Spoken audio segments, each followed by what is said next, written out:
চুক্তি করেছে 20 তারিখের মধ্যে আপনাদের সকল পাওনা দিয়ে দেওয়ার কথা।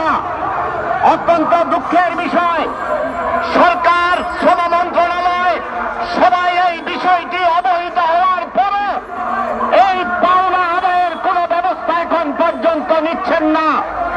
গত 3 মাস আন্দোলন করে একটি চুক্তি করতে সক্ষম হয়েছিলেন, অথচ সেই চুক্তি বাস্তবায়ন করছেন না। আমরা আজকের এই সমাবেশ থেকে হুঁশিয়ারি উচ্চারণ করে বলতে চাই, আপনারা যদি চুক্তির বাস্তবায়ন না করেন, আগামীকালের মধ্যে স্টাইল ক্রাফটের শ্রমিকদের সকল পাওনা পরিশোধের ব্যবস্থা না করেন, আগামীকাল শ্রমিকরা শ্রমভবনে অবস্থান করবে।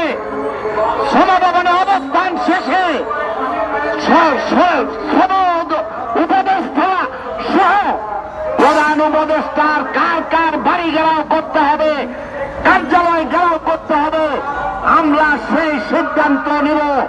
সংগ্রামী বন্ধুগণ, আমরা আশা করি শ্রম উপদেষ্টা এবং শ্রম অধিদপ্তর অবিলম্বে এই মালিককে গ্রেপ্তার করে আইনের আওতায় এনে শ্রমিকদের সকল পাওনা আদায়ের ব্যবস্থা করবেন।